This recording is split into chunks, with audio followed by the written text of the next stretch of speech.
Assalamualaikum warahmatullahi wabarakatuh. Halo semua, perkenalkan nama saya Eka Putri Wahyuningrum, nomor presensi 09 kelas 11 IPS 1. Di sini saya mau menjelaskan fakta umum tentang tsunami. Selamat menonton.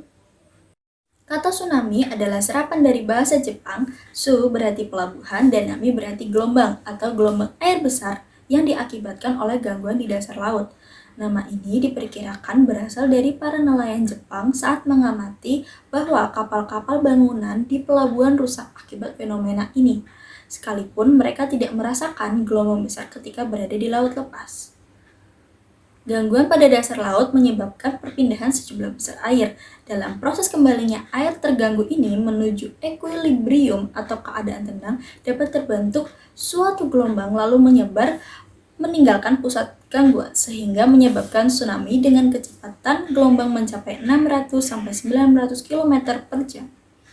Awalnya, gelombang tersebut memiliki amplitudo kecil, umumnya 30-60 cm, sehingga tidak terasa di laut lepas, tetapi amplitudonya membesar saat mendekati pantai. Saat mencapai pantai, tsunami kadang menghantam daratan berupa dinding air raksasa, terutama pada tsunami-tsunami besar, tetapi bentuk yang lebih umum adalah naiknya permukaan air secara tiba-tiba. Kenaikan permukaan air dapat mencapai 15-30 meter, menyebabkan banjir dengan kecepatan arus hingga 90 km per jam. Menjangkau beberapa kilometer dari pantai dan menyebabkan kerusakan, bahkan korban jiwa yang besar. Faktor penyebab terjadinya tsunami meliputi gempa, yakni pergerakan lempeng yang memungkinkan terjadinya gesekan atau tumbukan antar lempeng sehingga salah satu lempeng mengalami kenaikan dan yang lainnya penujaman sehingga menyebabkan perpindahan air. Longsor bawah laut dalam buku Fundamental Oceanography tahun 2017 karangan Devriona dan kawan-kawan dituliskan bahwa longsor bawah laut disebabkan oleh pergerakan besar pada kerak bumi yang kerap terjadi di perbatasan antar lempeng tektonik. Sederhananya, longsor ini terjadi karena adanya tabrakan antara lempeng samudera dengan benua.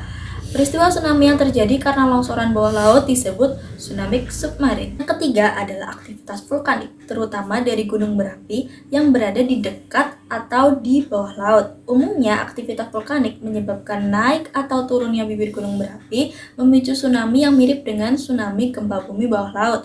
Namun, dapat juga terjadi letusan besar yang menghancurkan pulau gunung berapi di tengah laut, menyebabkan air bergerak mengisi wilayah pulau tersebut dan memulai gelombang besar. Contoh tsunami akibat letusan besar seperti ini adalah tsunami letusan Krakatau pada tahun 1883 yang mengakibatkan tsunami setinggi lebih dari 40 meter. Letusan Krakatau pada tahun 1883 ini terjadi di Hindia Belanda, yang dimana sekarang adalah Indonesia, yang bermula pada tanggal 26 Agustus 1883 dengan gejala pada awal Mei, dan berpuncak dengan letusan hebat yang meruntuhkan kaldera.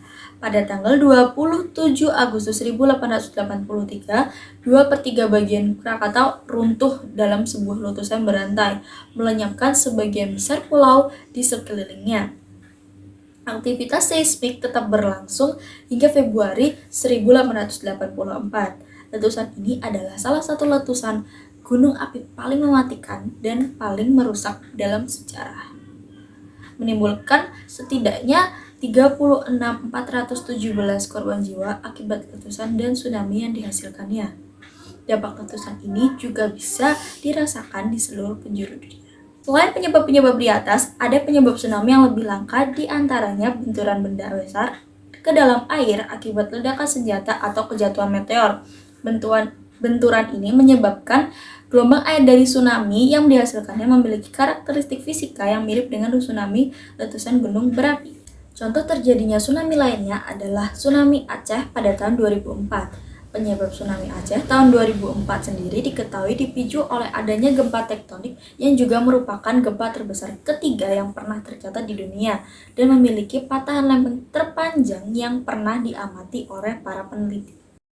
Nah, itu tadi beberapa fakta umum tentang tsunami. Sampai sini sudah dipahami belum? Semoga video saya kali ini mudah dipahami ya. Demikian video yang saya akhiri. Kurang lebihnya mohon maaf. Wassalamualaikum warahmatullahi wabarakatuh. Selamat belajar semua. Menghancurkan pulau ke dalam air, kejatuhan meteor. Halo semua. Tsunami Itu yang berarti pelabuhan. Nama ini diperkirakan bernama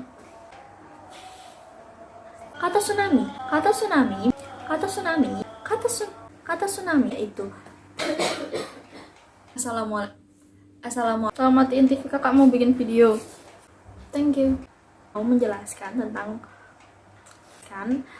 fakta tentang kelas 10. Tsunami adalah tentang tsunami di sini aku kelas 9